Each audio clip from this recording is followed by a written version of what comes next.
चलिए शुरू करते हैं। ये बताइए कल हम लोगों ने क्या कर लिया था।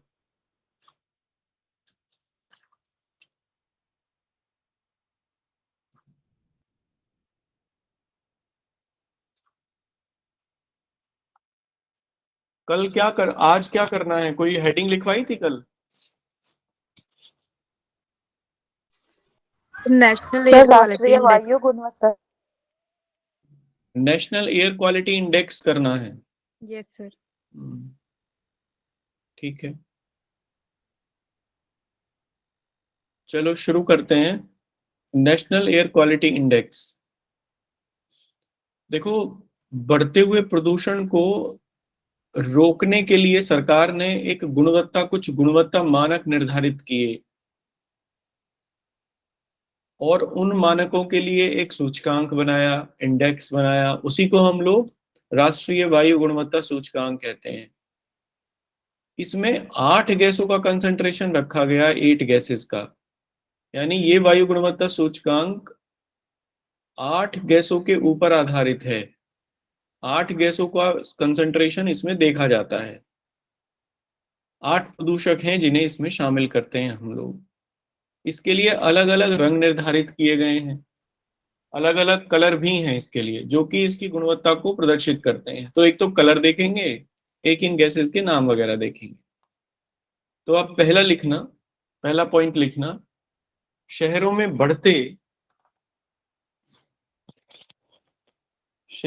बढ़ते वायु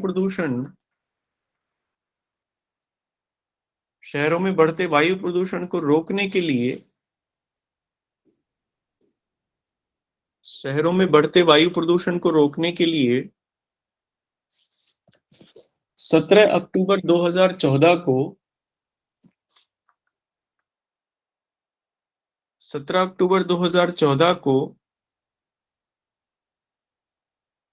राष्ट्रीय वायु गुणवत्ता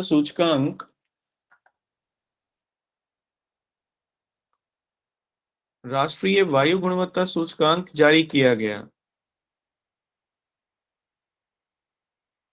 To mitigate the increasing pollution level,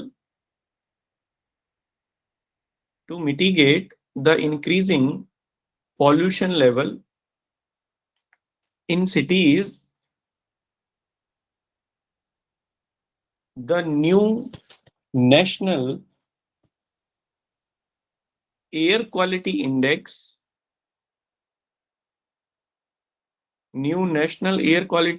has been released.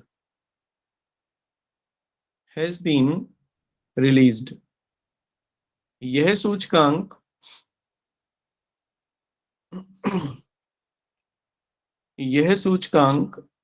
शहरी क्षेत्रों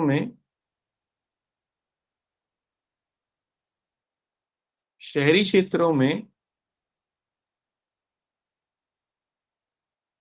एक संख्या एक रंग, ये इसका मोटो भी है, एक संख्या एक रंग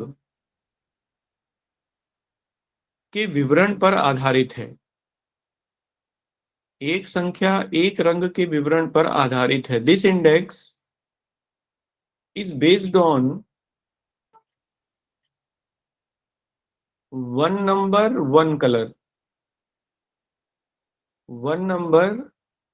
वन कलर कॉन्सेप्ट। देखो ये है क्या, एक नंबर दे दिया गया, जैसे एक नंबर पे हरा रंग है, जो ये बताता है कि एक अच्छी गुणवत्ता है पर्यावरण की, या वायुमंडल साफ है, स्वच्छ है। तो एक नंबर का मतलब हुआ हरा रंग, तो वन नंबर वन कलर, इस कॉन्सेप्ट पे आधारित है। हर कलर के लिए एक नंबर दिया गया है। इसको जो बनाया गया है वो अखिल भारतीय आयुर्विज्ञान संस्थान नई दिल्ली यानी एम्स, मौलाना आजाद मेडिकल कॉलेज दिल्ली और आईआईटी कानपुर, इन तीनों ने मिलकर इसे डेवलप किया है। तो लिखेंगे, यह राष्ट्रीय गुणवत्ता सूचकांक, यह राष्ट्रीय वायु गुणवत्ता सूचकांक यह राष्ट्रीय वायु गुणवत्ता सूचकांक विज्ञान एवं पर्यावरण केंद्र, विज्ञान एवं पर्यावरण केंद्र, एम्स नई दिल्ली, एम्स नई दिल्ली या एम्स न्यू दिल्ली, मौलाना आजाद मेडिकल कॉलेज तथा आईआईटी कानपुर ने मिलकर बनाया है, तथा आईआईटी कानपुर ने मिलकर बनाया है। This index has been developed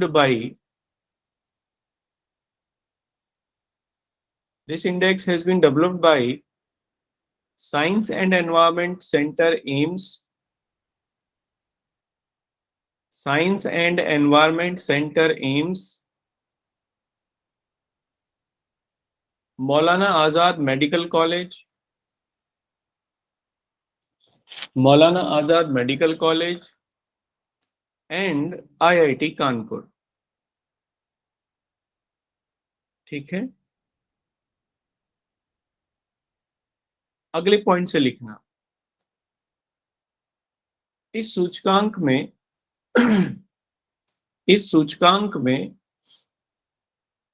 8 प्रदूषकों को शामिल किया गया है। 8 प्रदूषकों को शामिल किया गया है। In this index there are 8 pollutants। In this index there are 8 pollutants। नाम लिख लीजिए 8 के।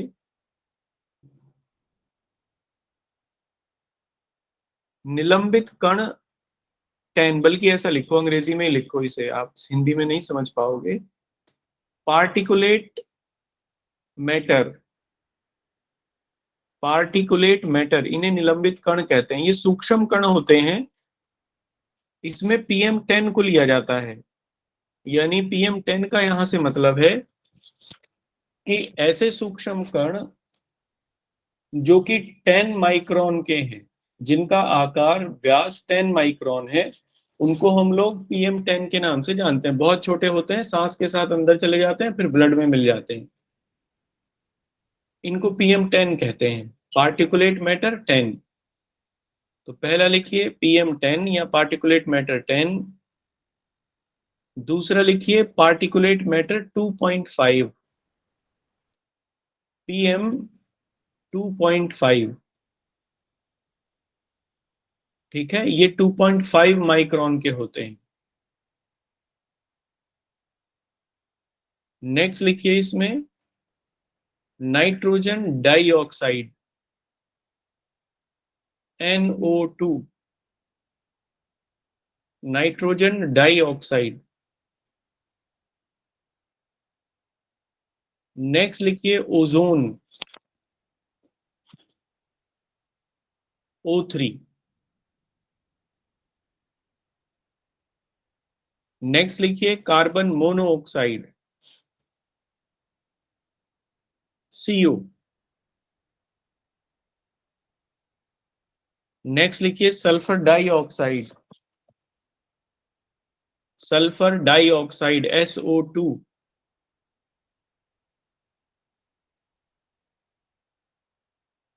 नेक्स्ट लिखिए अमोनिया,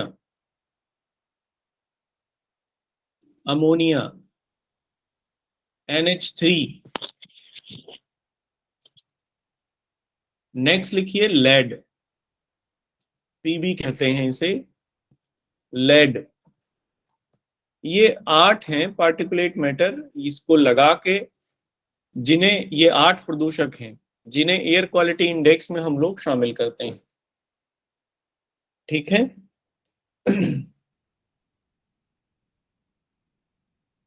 ये 8 पार्टिकल हुए और इसमें 6 श्रेणियां हैं। वायु गुणवत्ता सूचकांक में 6 श्रेणियां रखी गई हैं।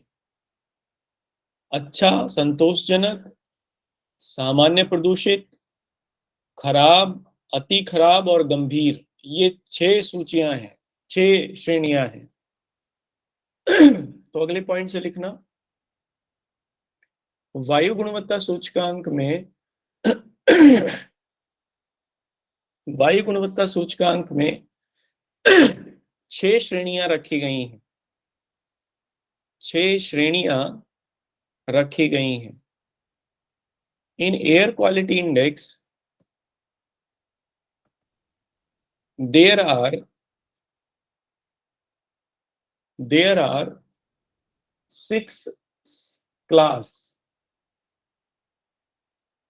There are 6 class. पहला लिखना अच्छा, गुड। इसके लिए जो रंग है वो हरा रखा गया है, हरा रंग रखा गया है। और इसकी जो सीमा है AQI में, इसकी सीमा है 0 से लेके 50 तक, 0 to 50, यानी 1000 कणों में 0 से लेके 50 तक पॉल्यूशन का कंटेंट मिलेगा। 0 से 50 कण पॉल्यूशन के होंगे केवल, तो फिर ये अच्छा माना जाएगा। तो 0 से 50 इसके आगे लिख लीजिए, 0 से 50 AQI की ये सीमा है। नेक्स्ट, संतोषजनक, सेटिस्फैक्ट्री, अगला श्रेणी है ये 51 से 100 है। इसकी जो रेंज है वो 51 से 100 है, यानी 1000 में 51 से 100 के मध्य पॉल्यूटेड पार्टिकल्स। 51 से 100, 51 से 100 के बीच लिख लीजिए। और इसका रंग रखा गया है हल्का हरा, लाइट ग्रीन।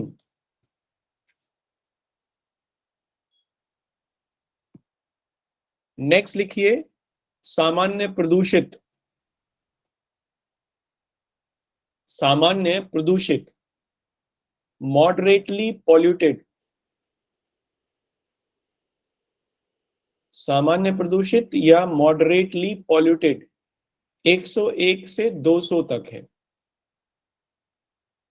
101 से 200, ये गुलाबी रंग से दिखाते हैं इसे, तो डैश करके इसके आगे गुलाबी रंग, पिंक।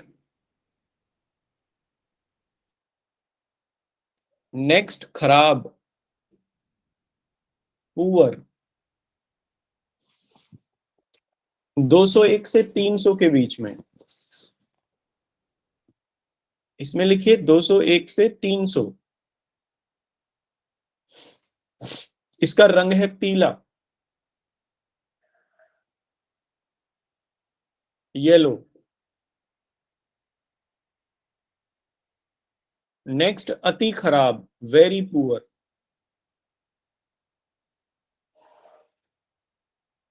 ये है 301 से 400 के बीच में। 301 से 400। इसका रंग है लाल, रेड।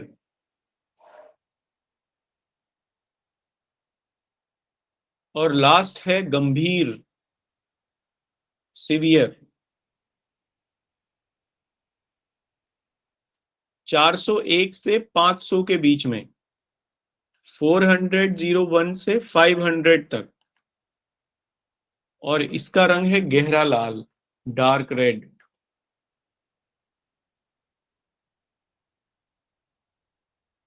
ठीक है, ये रंग दिए गए हैं और गुणवत्ता दी गई है वायु की। भारत सरकार ने एक मोबाइल ऐप भी लॉन्च किया है इसको चेक करने के लिए। अगर आपको एयर क्वालिटी का चेक करना है अपने शहर की, तो एक मोबाइल ऐप है सफर नाम से। तो सफर लिखिए और इसकी फुल फॉर्म लिखिए। भारत सरकार द्वारा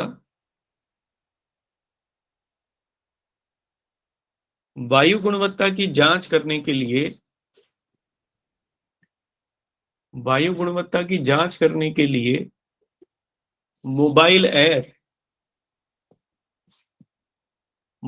ऐप सफर को लॉन्च किया है। Indian government launched mobile app Safar, SAFAR, Safar, mobile app Safar, to check the air quality in a city. ये Indian institute for tropical meteorology ने इसे बनाया है, पुणे में है ये। Indian institute of tropical meteorology. तो लिखिए, सफर का निर्माण Indian institute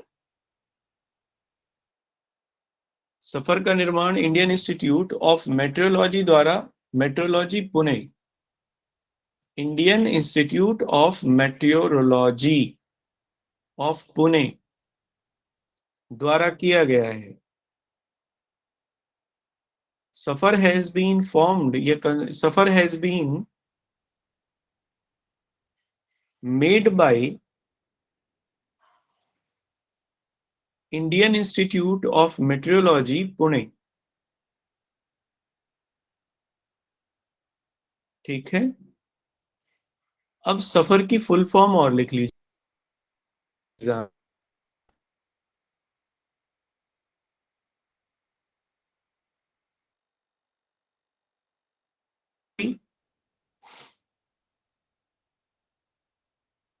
system of air quality forecasting, system of air quality forecasting and research, ये है सफर।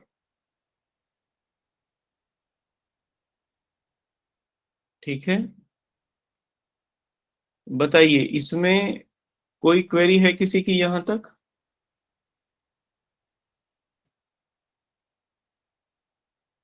अच्छा ये बताओ, रंगों का प्रयोग क्यों किया गया है इसमें?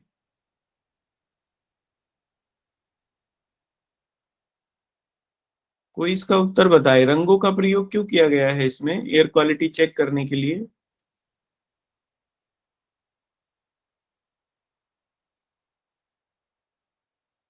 जिससे लोग आसानी से समझ सकें स्थिति को, कि स्थिति क्या है, क्योंकि रंगों के माध्यम से आसानी से समझा जा सकता है। तो आप लिखिए, इसमें नोट में लिखिए, भारत सरकार के द्वारा, भारत सरकार द्वारा रंगों के माध्यम से, भारत सरकार द्वारा रंगों के माध्यम से वायु गुणवत्ता को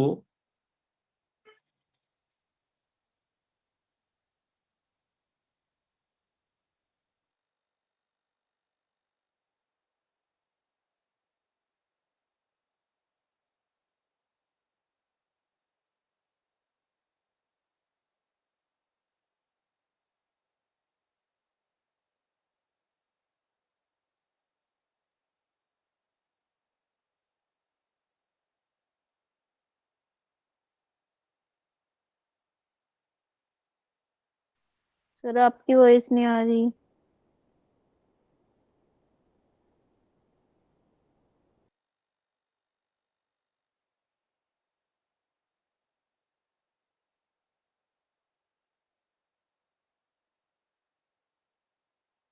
the pupil sir by the आपकी help वॉइस अब of, आई है।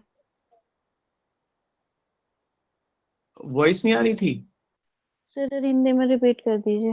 No sir. अच्छा, लिखो जरा,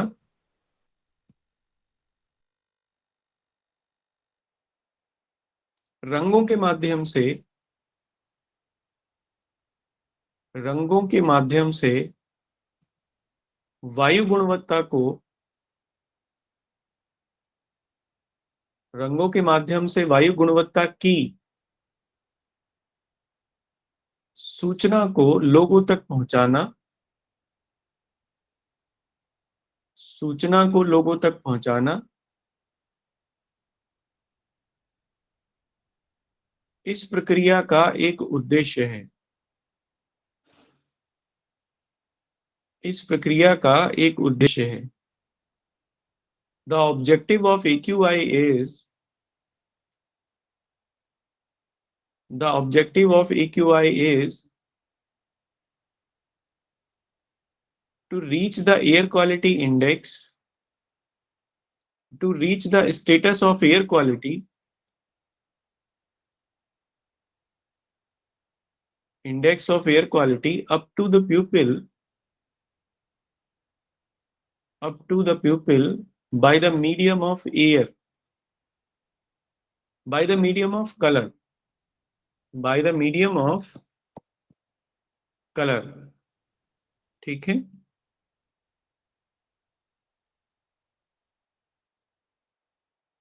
इसमें नोट करके लिखिए एक और। देखो, हाल फिलहाल में भारत सरकार ने ये घोषित किया है कि वो BS7 को लागू करेगी 2024 से। 2024 से BS7 मानक भारत स्टेज 7 वाहनों के लिए या उनके इमिशन स्टैंडर्ड को मैच करने के लिए 2024 से BS7 मानक शुरू करने जा वाली है। तो लिखिए नोट में, हाल ही में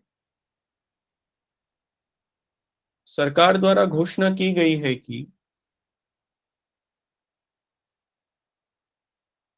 भारत में वर्ष 2024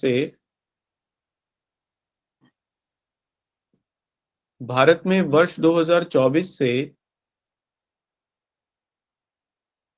BS7 मानकों का उपयोग किया जाएगा। BS7 मानकों का उपयोग किया जाएगा। Indian government recently declared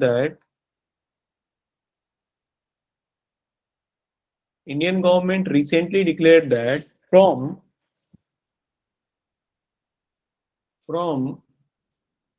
2024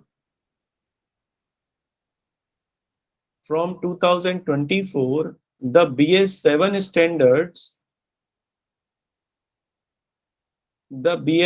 standards would be initiated या started।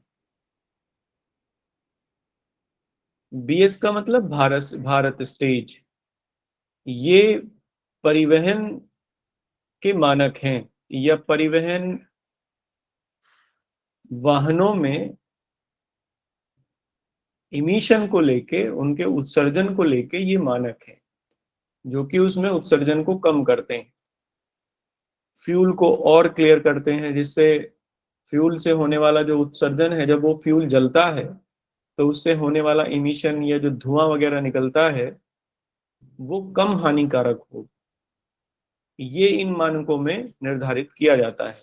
कन्वर्टर वगैरह लगाते हैं उसमें, साइलेंसर वगैरह जो उसके होते हैं उनमें उसी तरीके की टेक्नोलॉजीज यूज की जाती हैं जिससे पार्टिकुलेट मैटर या इमिशन की कंटेंट को कम किया जा सके। क्लियर है यहाँ तक? Yes sir. ये हमारा वायु प्रदूषण कंप्लीट हो गया। अब आप इसमें अगला हेडिंग लिखिए, जल प्रदूषण, वाटर पॉल्यूशन। ठीक है, ये हमारा अगला हेडिंग, जल प्रदूषण या वाटर पॉल्यूशन। देखो, वाटर पॉल्यूशन, अच्छा ये बताओ, पिछले वाले में किसी को कुछ पूछना तो नहीं था?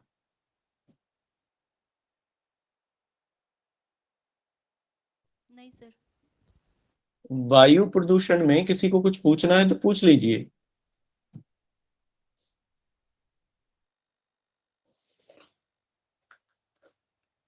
चलिए, जल प्रदूषण लिखिए, वाटर पॉल्यूशन। देखो, वायु प्रदूषण के बाद दूसरा सबसे हानिकारक प्रदूषण है मानवीय स्रोत। इसके भी प्रमुख कारक हैं। मानवीय स्रोतों से ही जल प्रदूषण सबसे ज्यादा होता है। वैसे तो जल में अपने आप रिसाइकल करने की क्षमता होती है, वो अपने आप प्योर हो जाता है जल, उसमें खुद को प्योरिटी करने की शक्ति होती है, लेकिन वो शक्ति उसकी सीमित होती है। अगर पर्यावरण स्तर पर या एनवायरमेंट के लेवल पर जल अगर प्रदूषित हो रहा है किसी वजह से, तो उसमें स्वयं को शुद्ध करने की शक्ति होती है, वो खो जाता है। लेकिन अगर मानवीय स्थिति के स्तर पे अगर वो प्रदूषित हुआ हो या मानव ने उसे प्रदूषित किया हो, तब फिर वो शुद्ध नहीं हो पाता। और प्रदूषण किसे कहते हैं? जल प्रदूषण। तो जब जल में अवांछित पदार्थ मिल जाए और उसके मिनरल्स में कोई बदलाव आ जाए, उसके अनुपात में बदलाव आ जाए, तो ये बदलाव ही प्रदूषण कहलाता है। देखो, जब भी जल में प्रदूषण होगा तो जल की जो ऑक्सीजन डिमांड है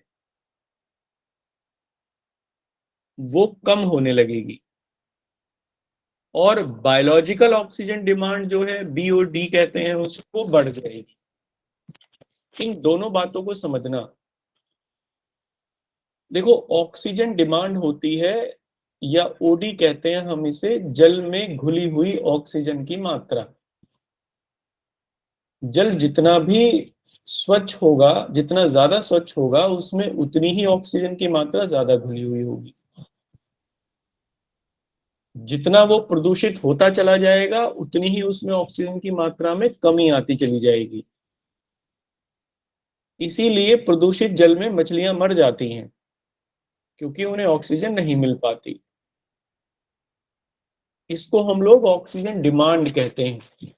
इसी से प्रदूषण का पता चलता है जल के।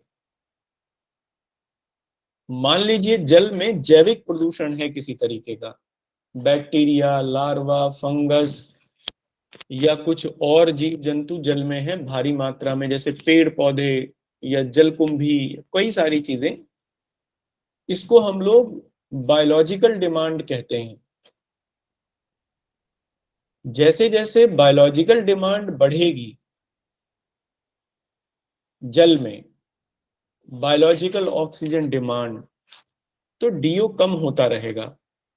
डीओ का मतलब है यहाँ पर डिजॉल्विंग ऑक्सीजन, यानी जो जल में ऑक्सीजन घुली हुई है वो कम हो जाएगी। मान लीजिए खरपतवार जल में उग गए, कहीं पानी रुका हुआ है, उसमें मिनरल्स की मात्रा में वृद्धि हो गई। मान लो नाइट्रोजन, पोटेशियम, सल्फर, इनकी मात्रा में वृद्धि हो गई, फास्फोरस। तो पेड़ पौधे उगाएंगे जल में। पेड़ पौधे जल में उग के ऑक्सीजन डिमांड को कम कर देंगे, क्योंकि वो ऑक्सीजन को खींच लेंगे पेड़ पौधे जल की। ऐसे में बायोलॉजिकल ऑक्सीजन डिमांड जल की बढ़ जाएगी।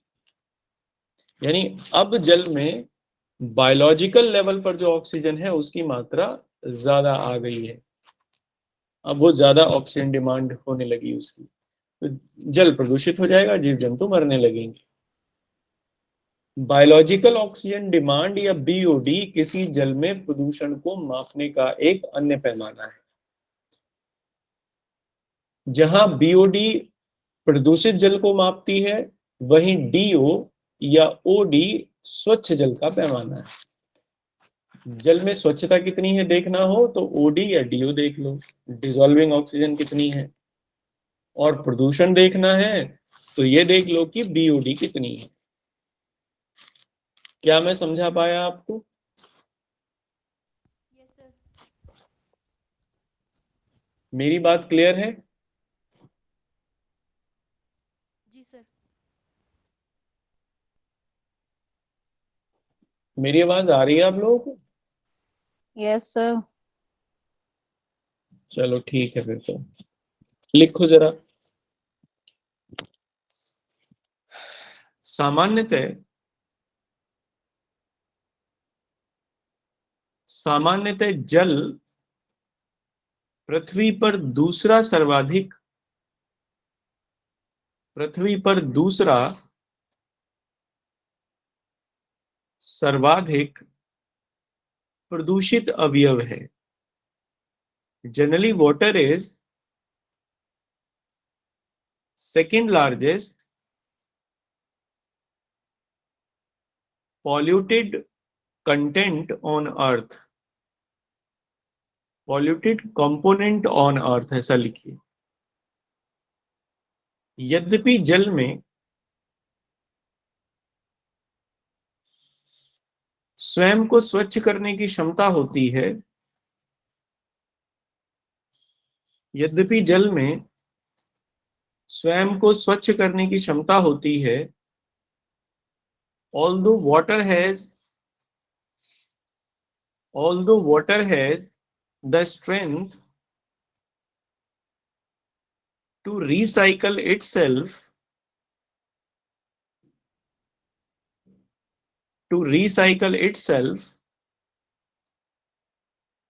परंतु मानवीय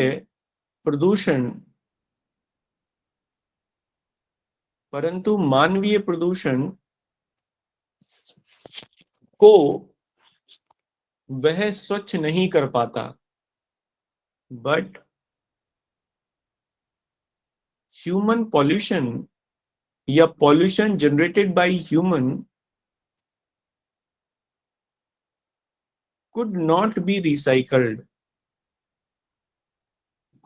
be recycled। इस प्रकार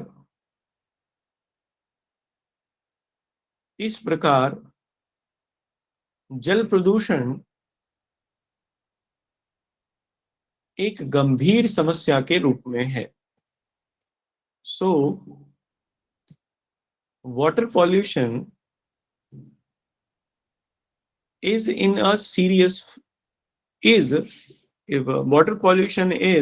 serious challenge। ठीक है, नेक्स्ट लिखिए अगले पॉइंट में। सामान्यतः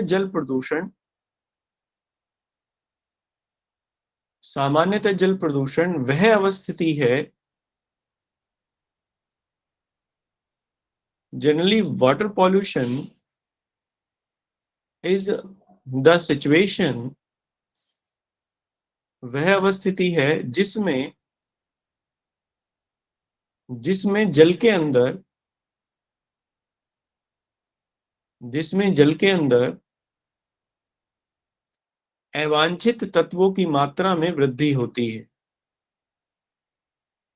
जिसमें जल के अंदर अवांछित तत्वों की मात्रा में वृद्धि होती है। Water pollution is a situation in which the unwanted content increased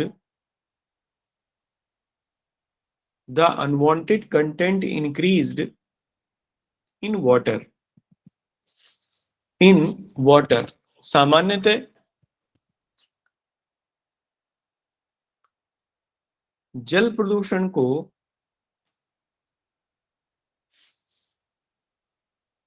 oxygen demand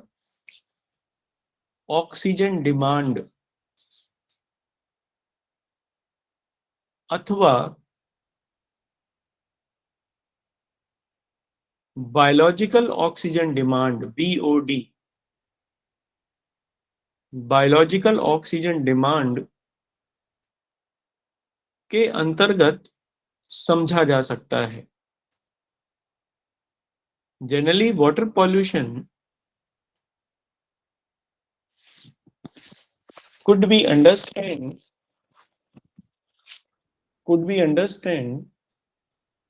by the concept of oxygen demand,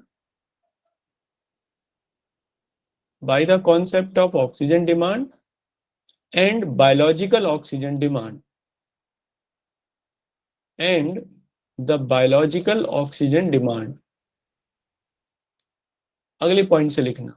अब देखो ऑक्सीजन डिमांड वो डिमांड हुई, मतलब ऑक्सीजन डिमांड वो मात्रा है ऑक्सीजन की जो जल में घुली हुई होती है। स्वच्छ जल में ऑक्सीजन की मात्रा ज्यादा मिलेगी प्रदूषित जल में कम मिलेगी। इसीलिए स्वच्छ जल में मछलियां या कोई भी जल जीवन अच्छे से रह पाता है, अस्वच्छ जल में नहीं रह पाता। तो इसकी परिभाषा लिख लीजिए। ऑक्सीजन डिमांड स्वच्छ जल में घुलित ऑक्सीजन डिमांड स्वच्छ जल में घुलित ऑक्सीजन की मात्रा का प्रतिशत है। ऑक्सीजन की मात्रा का प्रतिशत है। Oxygen demand is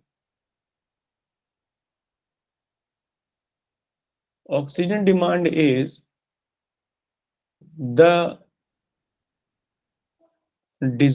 the percentage of dissolving oxygen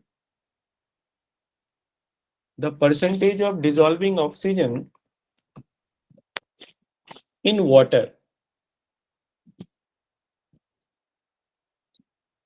स्वच्छ जल में ऑक्सीजन की घुलित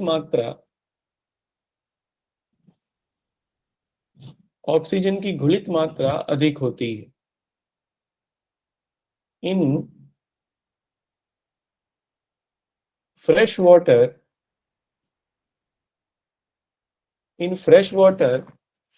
the content of dissolving oxygen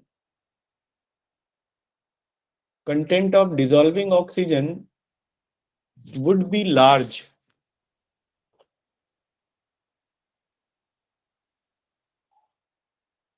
यदि कोई जल प्रदूषित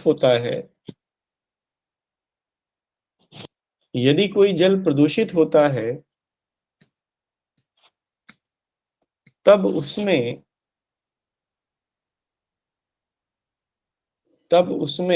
घुलित ऑक्सीजन की मात्रा में कमी आती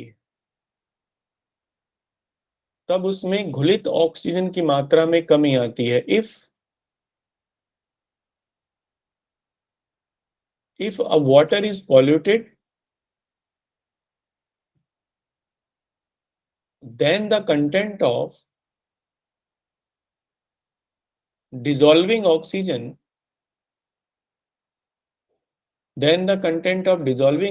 decreased। अब अगले पॉइंट से लिखना। ये बात समझ में आई यहां तक? किसी को कोई क्वेरी है तो यहां तक पूछ लीजिए।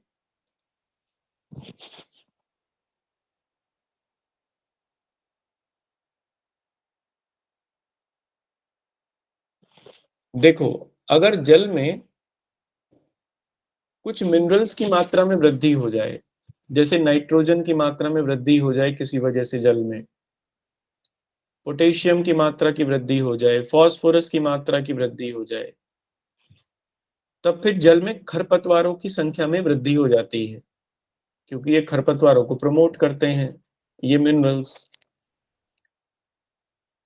ऐसी स्थिति में ऑक्सीजन डिमांड कम होने लगेगी क्योंकि जल प्रदूषित हो जाएगा, और बायोलॉजिकल ऑक्सीजन डिमांड बीओडी बढ़ जाएगी। इसलिए अगर किसी जल की बीओडी ज्यादा है तब वो प्रदूषित है, और अगर बीओडी की मात्रा कम है तब वो स्वच्छ है। तो लिखिए अगले पॉइंट में,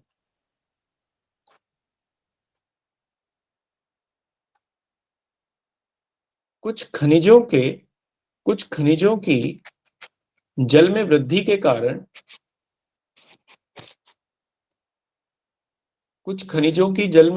कारण खरपतवारों की मात्रा में वृद्धि हो जाती है।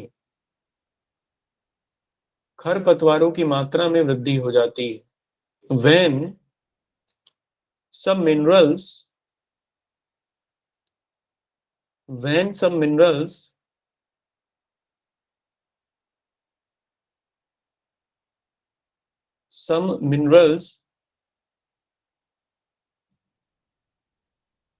increased in water, then the biological demand increased। अतः जल में घुलित ऑक्सीजन की मात्रा में कमी आती है and so the content of dissolving oxygen reduced. The content of dissolving oxygen reduced.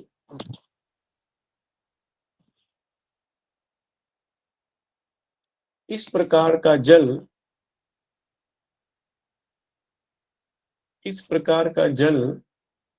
प्रदूषित जल कहलाता है and such type of water is known as polluted water. Is known as polluted water. ठीक है। अतः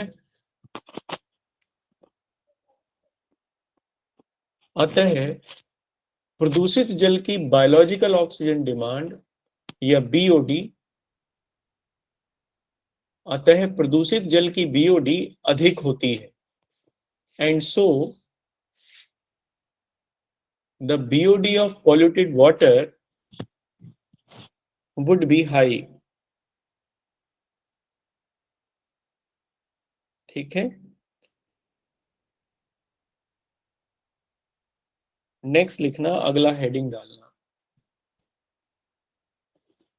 देखो ये तो हुई कंटेंट की कैसे कैसे। अब ये वाला कंटेंट कब, मतलब पानी प्रदूषित किन स्रोतों से होगा, ये तो उसकी प्रदूषण की स्थिति हमने बताई कि कब प्रदूषित होगा, किन स्रोतों से होगा ये देखते हैं। तो आप अगला हेडिंग डाल लीजिए, जल प्रदूषण के स्रोत, the sources of water pollution, the sources of water pollution. ठीक है। देखो दो लेवल पर कर सकते हैं इसे, देख सकते हैं। एक तो प्राकृतिक रूप से पॉल्यूशन जल का, मान लो कोई ज्वालामुखी फट गया उसकी वजह से, या भूस्खलन हो गया कहीं पर, लैंडस्लाइडिंग हो गई उसकी वजह से, कोई भूकंप आ गया वहां किसी प्रकार की क्षति हुई उसकी वजह से। तो प्राकृतिक घटनाओं की वजह से कुछ पॉल्यूशन जल का होता है, लेकिन प्राकृतिक पॉल्यूशन को जल में ये क्षमता होती है कि वो स्वयं उसे निस्तारित कर लेता है कुछ समय के पश्चात। एक दूसरा है मानवीय या मानव जनित प्रदूषण। मानव जनित प्रदूषण को हम लोग तीन स्तर पे देख सकते हैं, एक तो कृषि, एक उद्योग, और एक तीसरे स्तर पर नगरीय एवं ग्रामीण पॉल्यूशन। यानी ग्रामीण क्षेत्रों में जो जिस तरीके का होगा और नगरीय क्षेत्रों में जिस तरीके का होगा, इसको इस टाइप में हम लोग बांट सकते हैं। ठीक है, एक सेकेंड।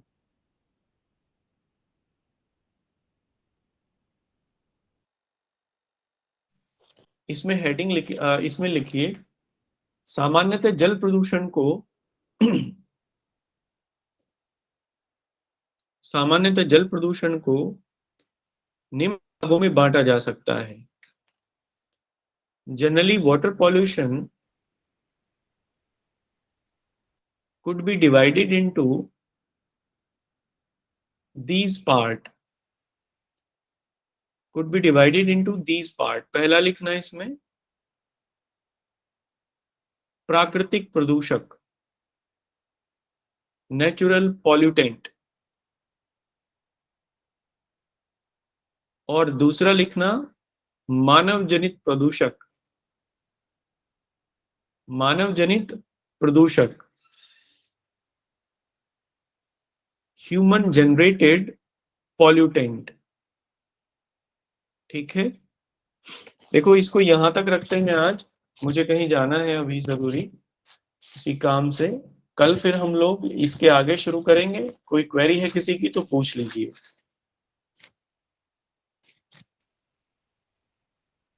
कोई क्वेरी है?